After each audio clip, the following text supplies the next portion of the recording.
여러분 상상 한번 해보세요. 혼자 집에 있는데요. 갑자기 이상한 느낌이 들어요. 말이 꼬이고 혀가 잘 안 움직여요. 팔을 들어보려고 해도 한쪽 팔이 축 늘어져 있고 얼굴을 거울로 봤더니 한쪽 입꼬리가 처져 있는 거예요. 그 순간 이런 생각이 들 수 있어요. 아유, 내가 요즘 잠을 좀 못 자서 그런가? 좀 쉬면 괜찮아지겠지. 하지만 그게요, 단순한 피곤함이 아니라 뇌졸중이 시작됐다는 신호일 수 있습니다. 지금 좋아요와 무료 구독을 눌러 두시면 이 소중한 정보를 놓치지 않고 가족과 함께 나눌 수 있습니다. 여러분의 한 번의 클릭이 소중한 생명을 살릴 수 있습니다. 이 내용을 끝까지 들으시면 여러분은 물론 가족들의 생명까지 지킬 수 있는 귀중한 지식을 얻게 되실 겁니다. 저는 대학 병원에서 45년 넘게 신경과 전문의로 일했고 퇴임한 이후엔 시니어 건강 강의도 하고 있는데요. 그동안 수없이 많은 뇌졸중 환자분들을 직접 봐왔고 정말 안타까운 순간도 기적처럼 회복된 순간도 다 경험했습니다. 그 두 경우를 갈라놓은 게 뭐였는지 아세요? 바로 알고 있었느냐, 몰랐느냐, 그리고 제때 행동했느냐, 못했느냐 이 두 가지였어요. 예를 들어 제가 만난 60대 김모 씨의 경우를 말씀드릴게요. 김모 씨는 어느 날 아침 혼자 집에서 커피를 마시다 갑자기 말이 어눌해지고 한쪽 팔에 힘이 빠지는 걸 느꼈습니다.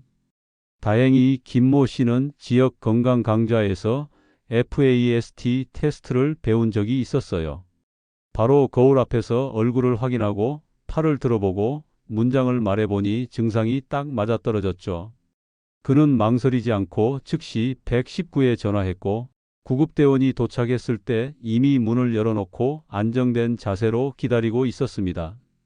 병원에 도착해 1시간 만에 혈전용해제 치료를 받았고 결국 큰 후유증 없이 회복하셨어요. 이게 바로 빠른 대처가 가져온 기적이었습니다. 반면 안타까운 사례도 있습니다. 50대 최모 씨는 어느 날 저녁 혼자 TV를 보다가 한쪽 얼굴이 저리고 말이 꼬이는 증상을 느꼈습니다. 하지만 피곤해서 그런가 하며 그냥 누워서 쉬려고 했죠. 가족에게 전화할 생각은 했지만 119는 떠올리지 못했어요. 결국 몇 시간 뒤 가족이 발견해 병원에 데려갔지만 골든타임인 3시간을 놓쳤고 뇌 손상으로 인해 한쪽 다리와 팔에 마비가 남았습니다. 최모 씨는 나중에 이렇게 말씀하셨어요. 그때 FAST 테스트를 알았더라면 바로 119를 불렀을 텐데. 그래서 오늘은 여러분께 혼자 있을 때 갑자기 뇌졸중이 왔을 때 골든타임 안에 생존할 수 있는 방법 4가지 하나도 어렵지 않게 아주 쉽게 설명드릴게요. 지금부터 알려드리는 4가지 진짜 여러분의 생명을 살릴 수도 있어요. 꼭 끝까지 들어주세요. 첫 번째는 뇌졸중인지 판단하는 FAST 테스트입니다. 근데 병원도 아니고 혼자 있을 때 어떻게 알아채겠어요? 바로 이 방법입니다. FAST, 패스트 테스트라는 건데요. 영어라고 겁먹지 마세요. 진짜 간단해요. F는 얼굴, 페이스. 거울을 봤을 때 한쪽 얼굴이 처져 있진 않은지 확인하세요. 입꼬리 한쪽이 이상하게 내려가 있거나 웃으려고 해도 균형이 안 맞는 느낌. 이거 아주 흔한 증상이에요. 어는 팔, 암즈.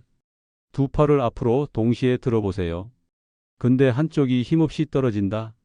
그러면 그쪽 뇌혈관에 문제가 생겼을 가능성 높습니다. S는 말하기, 스피치. 오늘 날씨 참 좋네요. 이렇게 간단한 문장을 소리내서 한번 말해보세요. 말이 꼬이거나 발음이 어눌하다? 이건 절대 그냥 넘기시면 안 됩니다. T는 시간, 타임. 이상한 증상이 시작된 시간을 반드시 기억해 두세요. 왜냐면 병원에 갔을 때 언제부터 이런 증상이 있었냐가 치료에 아주 중요하거든요. 자, 여기까지. 거울 하나, 팔 들어보기, 말해보기, 시간 확인. 1분도 안 걸리는 이 테스트로 내 몸이 보내는 중요한 경고를 캐치할 수 있어요. 자, 그 다음엔요. 무조건 119입니다. 아유, 일단 애한테 전화해야겠다. 남편한테 얘기해야지. 이렇게 생각하시는 분들 많은데요. 진짜 그러시면 안 돼요. 뇌졸중은 1분이 지나면 지나갈수록 뇌세포가 점점 죽기 시작합니다. 10분, 20분만 늦어도 뇌 손상이 훨씬 커지고 후유증도 심각해지고요. 심한 경우엔 말을 못하게 되거나 반신불수로 평생을 살아야 하는 경우도 생깁니다. 제가 만난 40대 이모 씨의 사례를 들어보세요.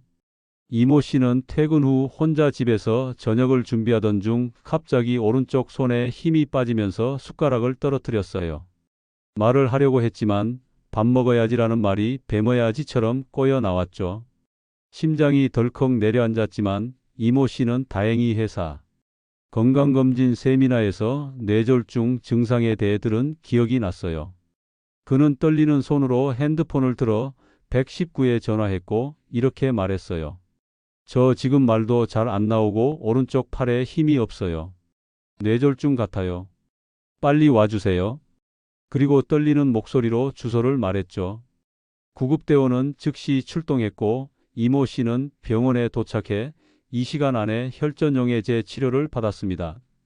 지금은 거의 정상으로 돌아와서 다시 요리를 즐기고 계시죠. 이모 씨가 그때 가족에게 먼저 전화했거나 망설였다면 결과는 완전히 달라졌을 거예요. 그러니까 가족보다 먼저 무조건 119에 전화하세요. 이때 꼭 말씀하셔야 돼요. 지금 말이 어느라고 팔에 힘이 없습니다. 뇌졸중 같습니다. 구급대원이 증상 듣고 바로 뇌졸중 대응으로 움직입니다. 그리고 주소, 아파트 사시는 분들은 동호수까지 정확히 말씀하세요. 같은 이름의 아파트가 여러 군데 있어서 그거 헷갈리면 도착이 몇 분 늦어질 수 있어요. 그 몇 분이 뇌에겐 치명적입니다. 자, 신고까지 했으면 이제 뭘 해야 하냐? 문 열어두고 안정된 자세로 앉아 있는 겁니다. 사람들이요, 이상하게 몸이 안 좋으면 화장실로 기어가거나 병원 가야겠다 하면서 어디 막 걸어가려는 분들 계세요. 절대 그러시면 안 돼요. 움직임이 많아질수록 혈압이 더 올라가고 뇌출혈 위험도 올라갑니다. 제가 만난 70대 정모 씨의 사례는 정말 안타까웠습니다. 정모 씨는 어느 날 오후 집에서 책을 읽다가 갑자기 한쪽 팔이 저리고 말이 어눌해지는 증상을 느꼈어요. 다행히 그는 FAST 테스트를 떠올리고 119에 신고했죠. 하지만 몸이 떨리고 겁이 나서 현관문을 열어두는 걸 깜빡했어요. 게다가 디지털 도어락 비밀번호를 종이에 적어놓지도 않았습니다. 구급대원이 도착했을 때 문을 열 수 없어 초인종을 누르고 문을 두드렸지만 정모 씨는 이미 소파에 쓰러져 반응할 힘이 없었어요. 결국 이웃이 문을 열어주는데 10분이 더 걸렸고 그 시간 동안 뇌 손상이 진행됐습니다.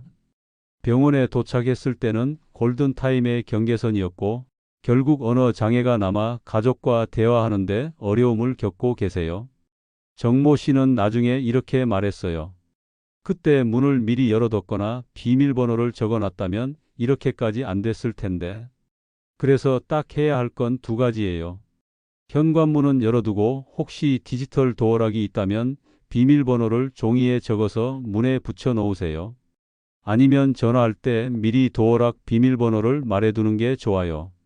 그리고 소파나 벽에 기대어 앉아 계세요. 바닥에 누워도 되는데 너무 낮으면 구급대원이 처치하기 어려우니까. 앉아서 안정되게 기다리시는 게 제일 좋습니다. 마지막으로 네 번째는 호흡 가다듬기입니다. 이 단계는 정말 간단해 보여도 생명을 좌우할 만큼 중요합니다. 뇌졸중이 의심될 때 우리 몸은 극도의 스트레스 상태에 빠집니다. 심장이 쿵쾅거리고 숨이 가빠지면서 과호흡이 올 수 있어요. 이럴 때 잘못된 호흡은 혈압을 더 올리고 뇌의 산소 공급을 불안정하게 만들어 상황을 악화시킵니다. 하지만 올바른 호흡법은 달라요. 심장을 안정시키고 뇌에 산소를 꾸준히 공급해 뇌세포 손상을 최소화할 수 있습니다. 어떻게 하냐고요?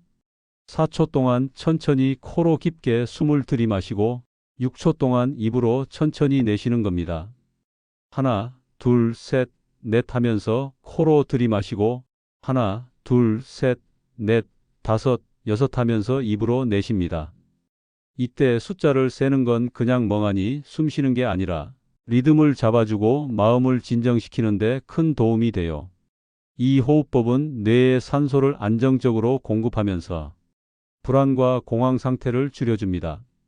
구급차가 올 때까지, 아니 병원에 도착할 때까지도 이 호흡을 계속하세요. 이 몇 분이 뇌세포를 살리는데 결정적일 수 있습니다. 제가 진료했던 70대 박모 씨의 사례를 들어보세요. 박모 씨는 어느 날 저녁 혼자 집에서 TV를 보다가 갑자기 어지럽고 왼쪽 팔이 축 늘어지는 느낌을 받았어요. 입으로 저녁 뭐 먹지? 라고 말하려 했지만 말이 저먹지처럼 엉켜 나왔죠. 심장이 쿵쿵 뛰고 숨이 턱턱 막히는 공포가 밀려왔지만 박모 씨는 지역 복지관 강의에서 들었던 이 호흡법을 떠올렸어요. 그는 소파에 기대앉아 떨리는 손으로 119에 신고한 뒤 현관문을 열고 디지털 도어락 비밀번호를 포스트잇에 적어 문에 붙였습니다. 그리고 나서 눈을 감고 하나, 둘, 셋, 넷 숨을 들이마시고 하나, 둘, 셋, 넷, 다섯, 여섯 숨을 내쉬며 마음을 가다듬었죠. 숨을 쉴 때마다 가슴이 진정되고 머리가 맑아지는 느낌이 들었다고 해요. 구급대원이 도착했을 때 박모 씨는 침착한 상태로 증상을 설명할 수 있었고 병원에 도착해 90분 만에 혈전용해제 치료를 받았습니다. 의사로서 단언컨대 그 호흡법이 없었다면 박모 씨의 불안과 과호흡이 혈압을 더 올려 뇌출혈 위험이 커졌을 가능성이 높아요. 지금 박모 씨는 거의 정상으로 돌아와 손주들과 함께 공원 산책을 즐기고 계십니다. 여러분, 여기까지 들으셨다면 이제 이 네 가지를 꼭 기억하고 실천해야 해요. 다시 한번 정리해 볼게요. 첫 번째, 거울로 얼굴 보고, 팔 들어보고, 말해보고, 시간 확인한다. FAST 테스트로 뇌졸중인지 판단해요. 두 번째, 이상하면 망설이지 말고 즉시 119에 전화한다. 세 번째, 현관문 열고 비밀번호 적어놓고 안정된 자세로 앉아서 기다린다. 네 번째, 4초 들이마시고 6초 내쉬면서 심호흡을 반복한다. 이 네 가지가 바로 혼자 있을 때 뇌졸중에서 살아남는 방법이에요. 여러분, 이 정보를 꼭 기억하고 혼자 사시는 부모님이나 어르신께도 공유해 주세요. 그리고 무료 구독과 알림 설정 꼭 눌러주세요. 이제 여러분은 뇌졸중 앞에서도 당황하지 않고 대처할 수 있는 준비된 분들이에요. 그게 바로 생명을 지키는 힘입니다. 고맙습니다.